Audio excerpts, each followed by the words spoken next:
Hi అండి. ఈ గుళ్ళోనైతే మహాకాళేశ్వరం టెంపుల్‌లోనైతే భస్మంతో అయితే అభిషేకం చేస్తారు. ఈ గుడి ఎక్కడుందో మీకు తెలుసా? రాజమండ్రిలోని మన గోదావరి జిల్లాలోనే ఉందండి.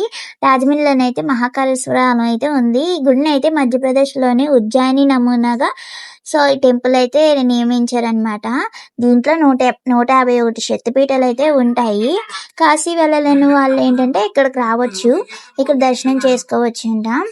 ఇక్కడ మేము ఆల్రెడీ ఒకసారి వచ్చాం. అది సాయంత్రం పూట వచ్చాం. అప్పటికే ఏ నక్షత్రానికి ఏ అభిషేకం చేస్తారో అలా అభిషేకం చేస్తా ఉన్నారు. సాయంత్రం అంటే 6:00 అలా వచ్చాము. చాలా రోజులైంది. తర్వాత ఇప్పుడే రావడం మార్నింగ్. మనం చేసిన మిస్టేక్ ఏంటంటే లోపల డైరెక్ట్‌గా మన గర్భగుడిలోనైతే అభిషేకం చేసుకోవచ్చు. బట్ ఏంటంటే మేము ఫస్ట్ టైం మార్నింగ్ పూట రావడం వల్ల మాకు తెలియలేదు. బయట ఉంటే బయట చేసుకున్నాము అభిషేకం గట్టా. కొబ్బరికాయ కూడా బయటే కొట్టేసాము. అక్కడైతే కాళ్ళు కడిగేసుకొని కొబ్బరికాయ కొట్టి ఆ పాలభిషేకం, నీళ్ళభిషేకం, కుంకుమ, గంధం అన్నీ అంటే అభిషేకం చేసేసామనమాట. నేను చేశాను అండ్ మా చిన్నోడితో కూడా చేయించాననమాట. మా చిన్నోడితో ప్రతిదీ నేను ఏ గుడికెళ్ళినా చిన్నోడితో దండం పెట్టిస్తాను అండ్ అభిషేకం గట్టా చేపిస్తా ఉంటామనమాట. చిన్ని పువ్వు వచ్చింది. మీకు కనిపించిందో లేదో గానీ ఫుల్ హ్యాపీ అనిపించిందనమాట. మేమెప్పుడు జాంపేటలో ఉన్న టెంపుల్‌కి అయితే వెళ్తాము. సరే ఈ గుడికైతే తీసుకెళ్దాం ఒకసారి అని చెప్పేసి ఈ గుడికైతే వచ్చాము. ఇక్కడైతే భస్మంతో అయితే పక్కనే ఉంది కదా, అంటే కాలుస్తారు కదా. ఆ భస్మం అయితే తీసుకొచ్చి శివయ్యకి అభిషేకం చేస్తారంట. మార్నింగ్ 5 to 6 వరకు అభిషేకం చేస్తారంట భస్మంతోని.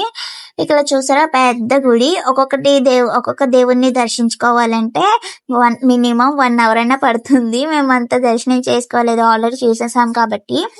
ఇక్కడ 4 పక్కల 4 నందీశ్వర స్వాములు అయితే ఉంటారనమాట. ఎటు నుంచి చూసినా శివలింగం అయితే కనపడుతుంది. ఆల్రెడీ మేము బయట అభిషేకం చేసి వచ్చాం కాబట్టి అయ్యయ్యో అనుకున్నాం అనమాట. ఇంకా ఏం చేస్తాం, దండం అయితే పెట్టుకున్నాము. దగ్గరికి పెద్ద లైన్ ఉందనమాట. దగ్గరికి వెళ్ళి శివయ్యని దర్శనం చేసుకుని అప్పుడు బయటకు వచ్చామన్నమాట.